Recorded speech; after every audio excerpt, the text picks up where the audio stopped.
Welcome Annakuma crew. It is once again your favourite friendly despair bat Annakuma, and I'm here today with a demo review of a game that was sent to me via emails from Indie EXP.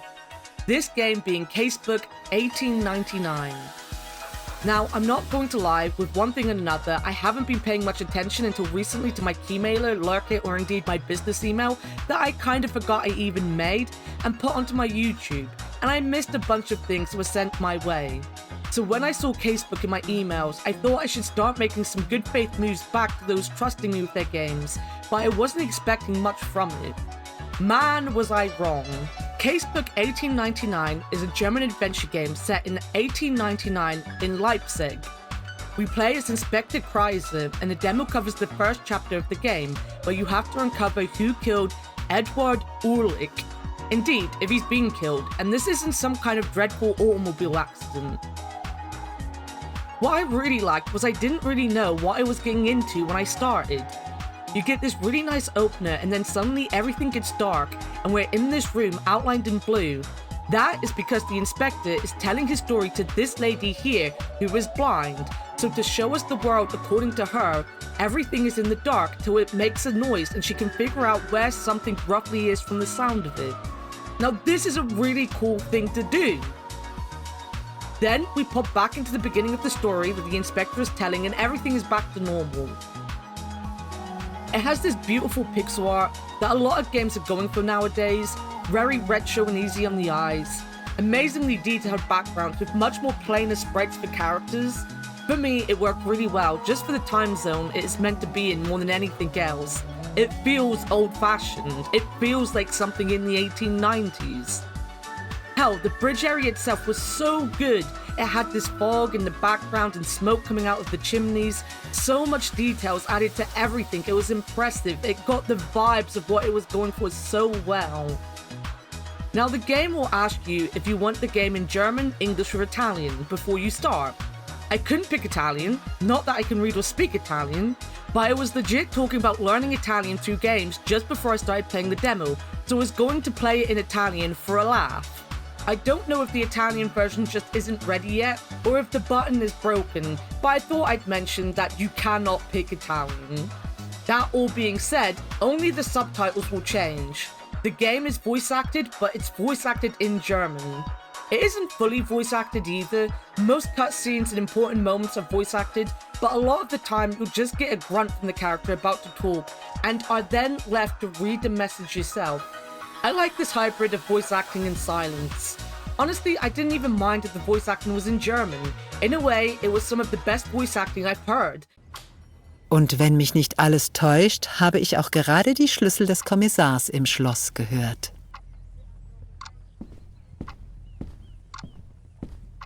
Guten Abend, Frau Faber. Gretchen? Ach, ich muss mich erst einmal hinsetzen. Die Verbrecherjagd führte heute mehrmals durch die halbe Stadt. Aber der Aufwand hat sich wenigstens gelohnt. Dann werden Leipzigs Straßen nun von einem Verbrecher weniger unsicher gemacht? They managed to get the emotions of each character through really well, and it was lovely to hear some extremely soft German accents. By the end of the game, I had kind of forgotten it was even in German. I was so used to just reading it along with what was being spoken that in my head there was no difference. Soll ich einen Betrüger schnappen, der Pelzhändler geprellt hat? Ganz kalt. Wer würde denn so etwas tun? Sie würden sich wundern, in welch illustrer Gesellschaft man sich da befände. Ich gebe auf. Sagen Sie mir, was es ist. I'd hope the fact that the voice acting is in German doesn't get held against it against people. You don't have to understand what they're saying.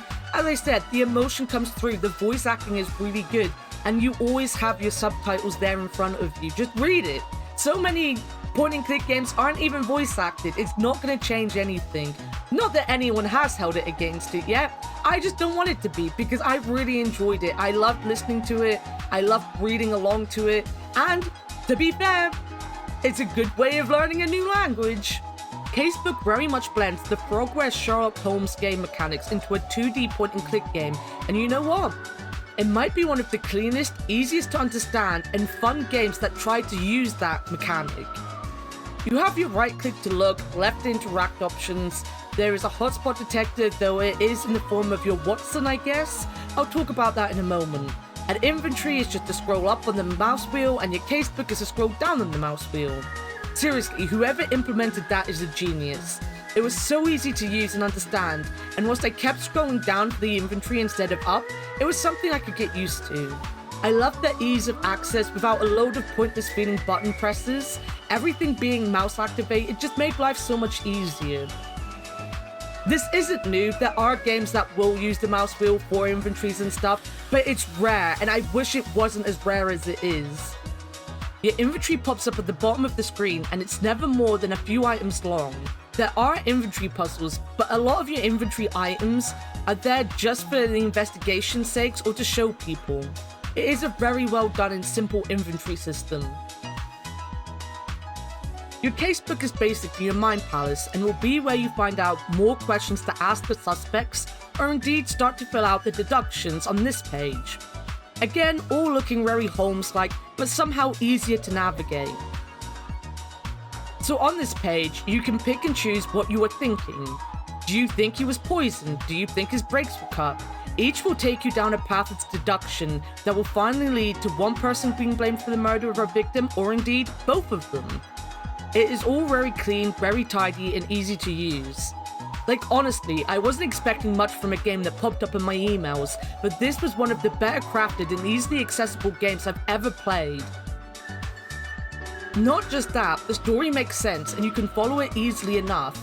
This guy wants his lunchbox that he can't get because it is on the scaffolding on the bridge. After talking to him, you can take a hammer from his kit, which you can then use to hit the scaffolding and make the lunchbox drop.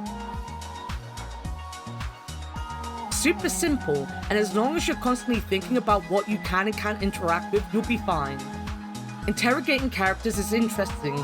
Each character has their own motives, even if they have nothing to do with the case really.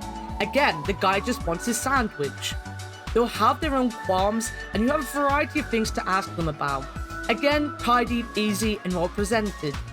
Then you have this guy. He follows us and acts as our hint system. You can ask him for help on what you need to do, or indeed to show you your hotspots, and to be fair, you might need them. I went 99% of this game fine. Then I hit a point where I knew what the game wanted from me, but couldn't see this dish back here for the final spot I needed. This led to me wandering around until I gave in and asked for a hint, and then gave in again because the hint was what I already knew and asked for the hotspots. I do like that it is there. Some people do want these quality of life helping hands. I actually love it more that it comes in the form of a person. It feels more like the game is letting you brainstorm with someone else than just throwing the answer at you. That being said, pixel hunting, yay. Now to be fair, it was one item in one screen of about 3 that we have. I had no problems until this, so it could just be a one-off and something I wasn't thinking about because it was more in the background of the scene. I didn't have problems finding a single other hotspot just by waving my hand around the screen. The hotspot detection zones are huge, but confined enough that if I had been thinking, I might have found this one by accident in the end. It was one of those cases that I knew what the answer to the question at large was, but had missed one step towards figuring it all out. I was never confused over what was happening, which can be a problem with pixel hunting. It was just figuring out how to connect the final dots in the thing, and I just missed this dish, as I said, and as soon as I clicked it, I knew exactly what to do.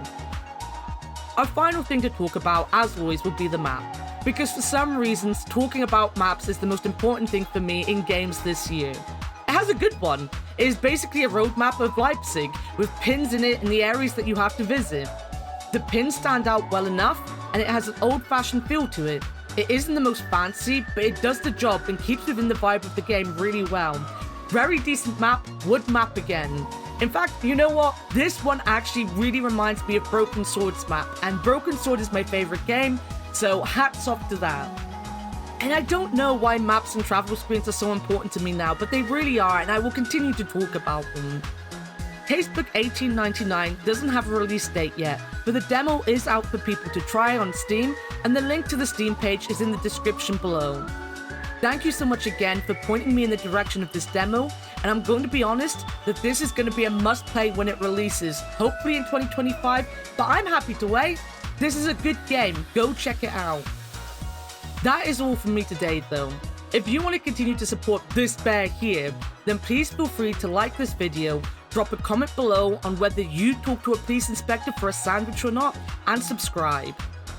Also, give me a follow on twitch.tv/Annakuma, where I will be playing this demo on stream after this video releases.